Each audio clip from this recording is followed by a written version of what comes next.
Arthritis is a condition that I think we as humans generally associate with getting older or with the elderly. I think some of you might be shocked to know that our pets are just as susceptible, and rather than see them suffer in needless pain, there are some steps you can take throughout their lifespan to give them a healthier, a fighting chance when it comes to arthritis. And we are privileged and very happy to have join us veterinarian Dr. Peter van der Merwe. Peter, thank you so much for joining us this morning. I can see the dogs are naturally gravitating towards you, which is always a great sign. But, you know, arthritis, I think my first question would be, is it a similar condition to the human arthritis? What are the similarities, is it, if at all? Arthritis means inflammation of joints. So you get many forms of arthritis. So germs can cause arthritis, people can get inflammation, but the most common in dogs and cats is osteoarthritis, which means degeneration of a joint. So vets will often refer to this as DJD, or degenerative joint disease. Is it age-related in a dog generally? It is age-related for all of us. So what is happening in an older animal, and that's people as well, is the cartilage lining of the joint stops replacing itself as quickly, and it allows damage to accumulate. And as the damage accumulates, things change in the joint. So you will experience signs of arthritis in dogs and cats as well. So usually, the first sign is a bit of stiffness in the morning, shortening of their strides, then they'll start to limp. Cats, the signs are a lot more subtle. They tend to just sit, don't do anything. People say they're old and lazy now, but the cat just knows if I move too much, it's a bit uncomfortable. So often, older cats will come in, and along their backs is unkept. The front half of the cat is beautifully groomed, and the back half of the cat is all scruffy, and that's a telltale sign that they have pain.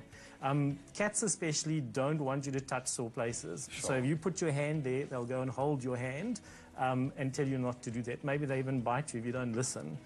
Dogs as well, they'll guard areas that they don't want you to work on. So they warn you when they saw. Are there other conditions or other elements that exacerbate the condition? The biggest thing that exacerbates the condition is overweight, being overweight. So Bob here is a fantastic specimen of a lean mean. Did you hear that, boy? So he's nice and thin and muscular, and that's what you've got to be aiming for. So being overweight is a big issue. Second, certain breeds seem to be predisposed. So in dogs, German Shepherds, I think of the famous ones for their hips, but any big dog is predisposed more to problems.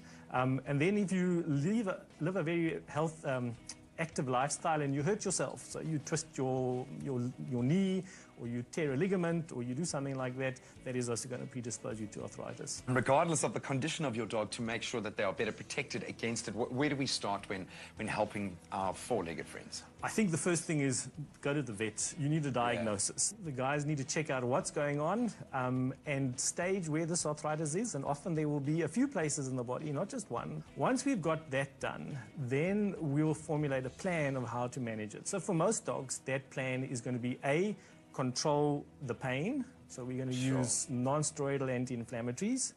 2, we want to maintain that cartilage of the joint as best as we can. We can't replace it, but we can slow down the damage. So that is where things like Hill's JD come in. So this food feeds the joint, and it allows the body to decrease the amount of inflammation that is experienced with arthritis. There are other supplements, chondroitin sulfate, glucosamine. There are injectable drugs that also act on the joint to slow down things. And then, I suppose, last but not least, is surgery.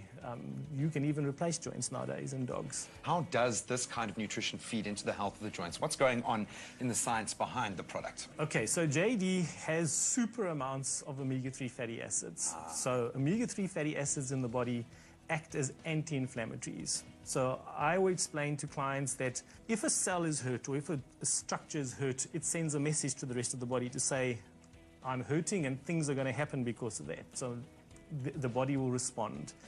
If the cell wall or cell membrane is made up of mostly omega-3, it is going to make a soft message. It's going to be a whisper, not a shout. Okay. By dampening down the body's response to the arthritis, you lessen the side effects of arthritis, which is pain. Okay, fantastic. So there is hope also for preventing, but just in alleviating that pain, making sure that they have a better quality of life. That's all it is about. I love it. Doctor, thank you so much for joining us this morning. Myself,